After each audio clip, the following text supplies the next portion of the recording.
Hey everybody, this is TJ from the media team at Newbart Products, and I'm once again joined by James Rios and Matt Johnson at our corporate office in Houston. Guys, how are you? Awesome. Good, TJ. Thanks. Today we're going to talk a little bit about cleaning, maintenance, repair, storage, and things like that with the ID system with the printer. So I'm going to jump right in. Matt, I'll just jump in and start with you. How often should I be cleaning the printer? We recommend around every 500 prints or so.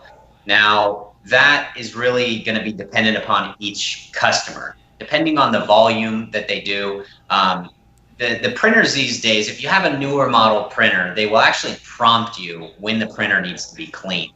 And so it's really easy where some printers are around 500 prints, some printers are around 1,000 prints, but you'll get a little notification on your computer when it's time to do that regular cleaning. For customers that maybe don't have as high as volume, maybe they're only printing 100 cards a year, and maybe it sits in a dusty warehouse. We recommend cleaning it probably once a year, just to make sure that they're getting any type of dust or extra lint that could get inside the actual printer while it's sitting in that dirty, dusty storage closet for the next 10 months. James, we talk about the printer cleaning kit. What is a printer cleaning kit? I mean, do people really need it? Are they cost effective?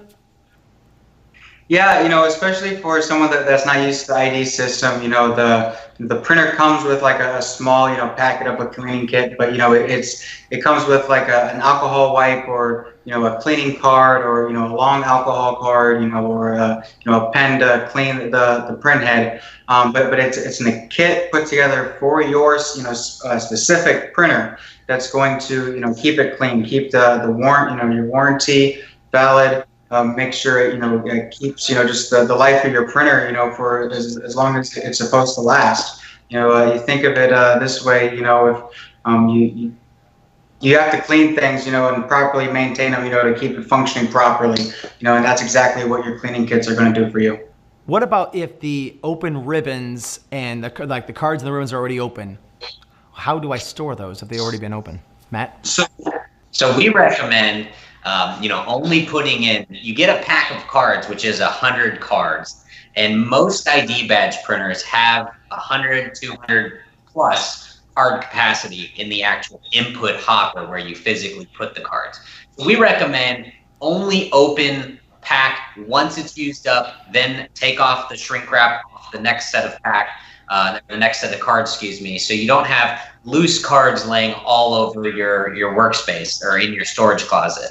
So open up your pack of 100 cards, put it in the input hopper, close the input hopper. That will protect any dust or food particles from getting on the actual cards. Same thing for your ribbon.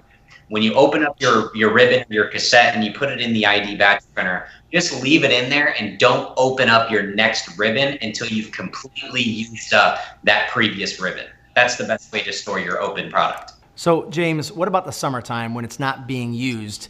What's the best and safest place to store those? So there are definitely some options. Certain printers do have cases, or like a plastic, cover that you can purchase from Newbart that will fit your specific printer. The other side is some type of plastic lining or something. Putting something over the system just to keep it from collecting dust or getting dirty over the summer, and just putting everything away. That way it's just not collecting dust, just sitting out in the open. I think one of the things, Matt, that people are probably wondering is how long does the ID printer actually last? Great question. So that's going to depend really on the customer. Just like any other technology, printers are getting faster. They're becoming more efficient. They're in some cases becoming less expensive to operate.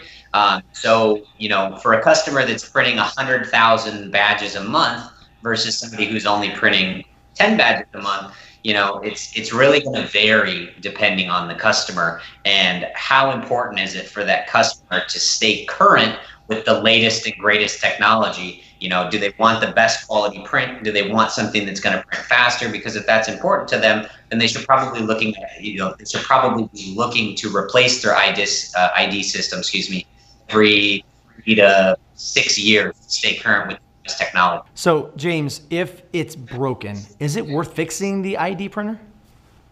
It would really depend, just to touch, on the last question too, average, like Matt said, 3 to 5 years, most of the printers have a 3-year warranty. So, if it is, if there is a malfunction or there's something wrong with your printer, if it's under warranty, absolutely it's worth looking into, if it can be covered under warranty. The reason why the average is, 3 to 5 years, especially education, the schools are using these. They're using them a lot. They're using them to print all the student IDs. So 3 to 5 years is going to be the average. 3 years to cover the warranty, and then another 2 years after that, is the average standard, for how long the ID badge printer will last. So if it's after the warranty, depending on what that part is, once you start replacing parts too, there's no guarantee how long it's going to be till another part gives out.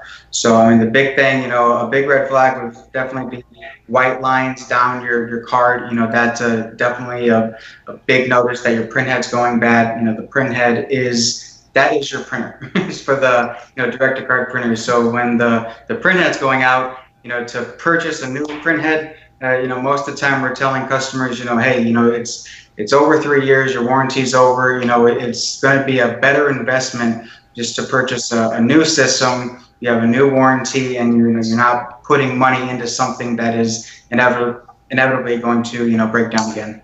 And talking about parts and supplies, do you provide manufacturer approved supplies for my printer? Yeah, that's all we sell. We do not sell anything that is off-brand, ingenuine product. We hear customers sometimes mention that they purchase supplies from Amazon or eBay or some type of online, website where they receive a product. Of course, in the advertisement, it says it's a genuine product. When they actually place it inside the ID machine, it has issues printing. Either the quality is terrible, or we sometimes hear issues where there's actually chips inside the ribbons. And when the ribbon doesn't pair up with the actual ID machine, it won't sense that you've put a new ribbon in the printer. And so the printer will give you an error saying that there's no ribbon to be found inside the ID system. So here at Newbart, we don't sell anything that is not directly from our manufacturing partners. That is all we sell. I think that's pretty important. People just feel a little bit more comfortable knowing that it's coming right from the manufacturer. Last question I want to ask, and I think it's a pretty popular thing, not just with this particular system, with anything that, when you think about printing, is it cheaper? Do you save money by printing maybe black and white versus color, or using less color on your cards? So that's definitely one area where it's definitely a common misconception. So when you're dealing with the ID badge printers, it is a ribbon panel printer. So you have the YMCKO, which is the yellow, magenta, cyan, black overlay, where no matter if you have, just your name and the photo, just very simple, on the ID, it's still going to use all of those panels. So regardless of how much you put on the card or how little you put on the card, like our ribbon, for the Evolus Primacy is going to have the YMCKO 300 prints. You're going to get around 300 prints, 300 cards. So if you have the whole card, in color, and from head to toe, you got every color in the rainbow, it's going to give you 300 prints. Or, if you print, it's only got your name, or just a name on it, you're going to get 300 prints. So really, and that's, again, where Newbart comes in and helping with the template design, helping the end users understand that, this printer is different than, say like your ink printer for like paper printers and stuff. Perfect. Matt, if people want to learn more information, what is the best way for them to reach us, follow us, and whatever? Yeah, great question. So they can go to our website, newbartid.com, or they can follow us on social media. We're on Facebook, Instagram, and LinkedIn. Or they can send us an email, sales@newbart.com, and we'll be happy to help them. That's Matt Johnson, James Rios from our corporate office in Houston. Guys, I really appreciate you helping us out today. Thanks, TJ. Thanks, TJ. Join us next time when we're going to be talking about more exciting things about the Newbart system and how Newbart products can help you solve your printing needs.